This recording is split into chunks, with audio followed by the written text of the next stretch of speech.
Olá, meus amigos e minhas amigas, mais uma vez venho a vocês para falar nesta tribuna política sobre assuntos interessantes para o Brasil.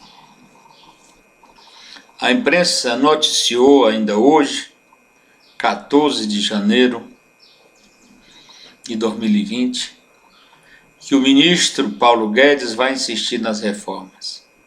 É claro, nós precisamos de uma reforma administrativa e principalmente de uma reforma tributária altaneira, uma reforma tributária substantiva, coisa que o Brasil nunca teve coragem de fazer, porque o grande capital, as grandes fortunas, sempre se colocaram fechados para qualquer negociação. Mas chegou o momento de todos os brasileiros se envolverem nessas reformas, porque elas são necessárias para o nosso futuro, para o futuro do Brasil.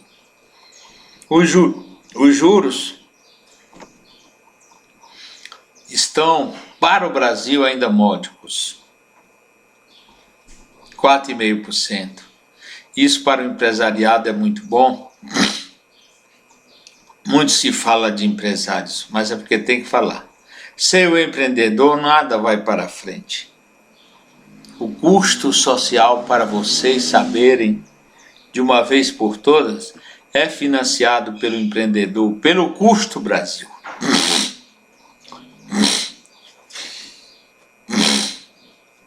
E a reforma tributária, ela deverá vir para consertar as desigualdades de contribuição. O pobre paga imposto tanto quanto quase os ricos. É uma injustiça. Cadê aí o princípio da igualdade? Quando temos que tratar diferentes de forma diferentes.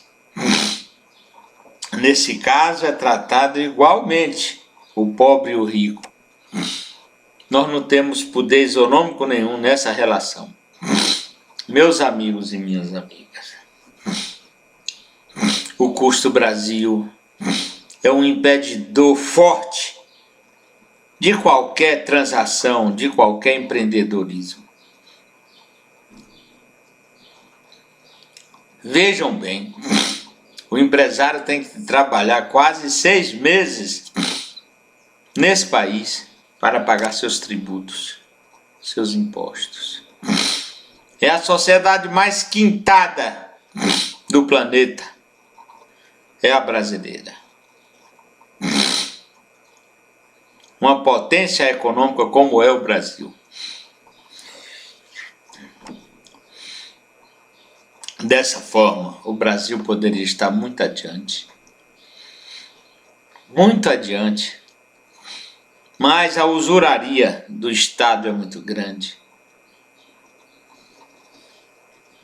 O excesso de exação é muito perigoso, porque o Estado arrecada muito e a sociedade financia isso tudo de uma forma contrariada, de uma forma muito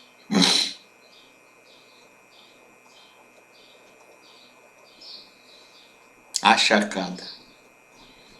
Meus amigos e minhas amigas, tem também a reforma administrativa. Tem que ser feita para corrigir muito do serviço público nesse Brasil. A reforma eleitoral é iminente, tem que acontecer, porque nós temos que consertar o sistema eleitoral brasileiro imediatamente. Não mexer na reforma, não mexer no sistema eleitoral. O sistema proporcional é o mais correto para o tipo de território e diferenças que temos. As minorias só participam num parlamento com a participação com a votação proporcional na Casa do Povo, a Câmara dos Deputados. Tem que ser assim. Dessa forma é correto. Muito ainda não está dando certo no Brasil, porque no Brasil é difícil as coisas darem certo. O egoísmo político, o egoísmo social é muito grande. Nós temos uma das maiores concentrações de renda no Brasil. No mundo, aliás. E para desabituar os habituados, os acostumados a ganhar exageradamente nas costas do trabalhador, porque primeiro vem o trabalho, depois a economia.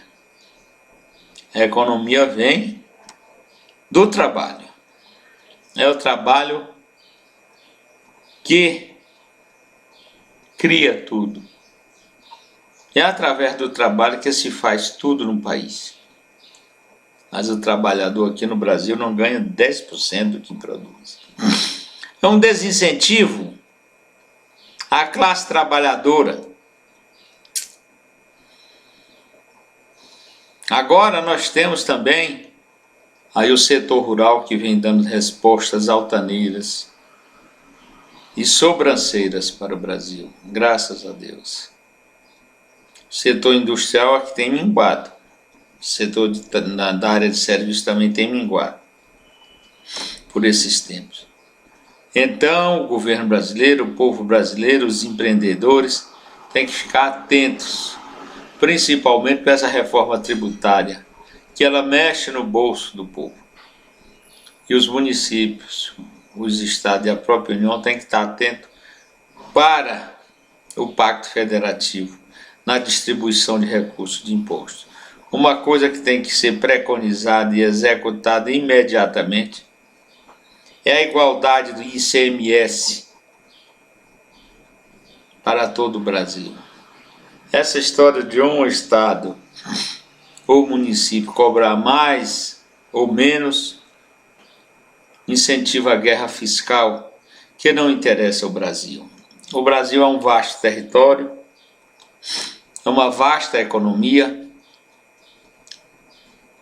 e esses impostos, essas obrigações tributárias têm que ser atenuadas, mitigadas, para que os empreendedores do Brasil cresçam e o Estado também cresça com arrecadação, com divisas. Meus amigos e minhas amigas, temos muito a fazer nesse país, um país rico de pessoas pobres. Essa é a realidade brasileira que tem que ser mudada. A divisão desse bolo econômico do Brasil tem que ser feita.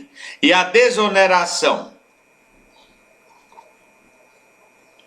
dos empreendedores tem que ser efetiva para que o Brasil cresça. Nada justifica que o Brasil tenha voltado a ser a nona economia do mundo. O Brasil teria que ser já a primeira economia do mundo, pela vastidão do nosso território e pelas potencialidades que nós temos. Nesse particular nós temos, já falei aqui, nesse particular nós temos dois cenários que tem que ser cuidado da melhor maneira possível.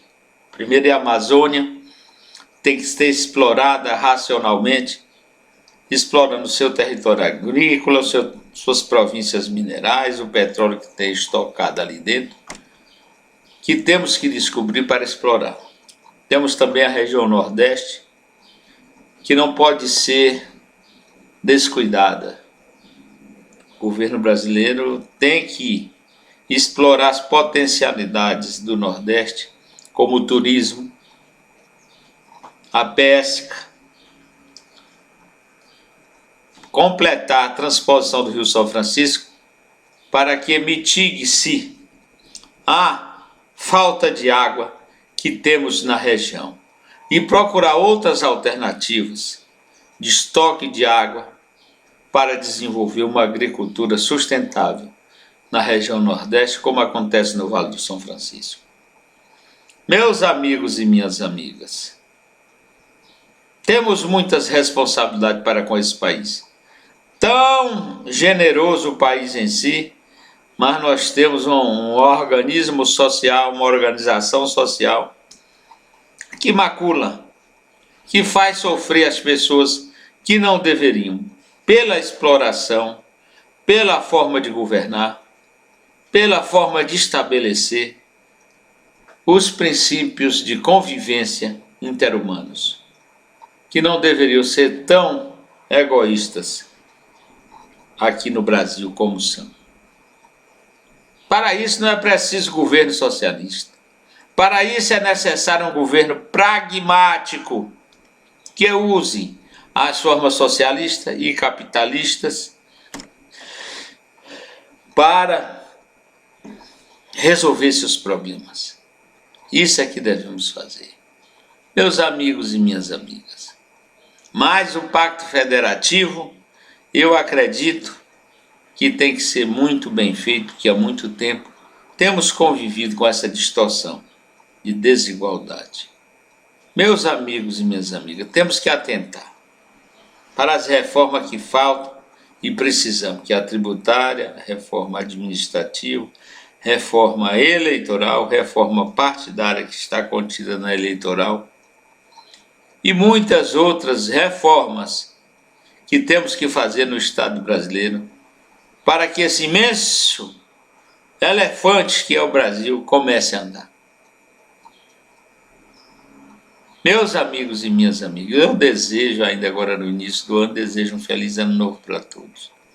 E que o Brasil e seu Congresso Nacional, seu Poder Executivo e seu Poder Judiciário encontrem os caminhos melhores de produção e convivência entre nós todos aqui, nos limites do Brasil. Com a graça de Deus, até a próxima oportunidade.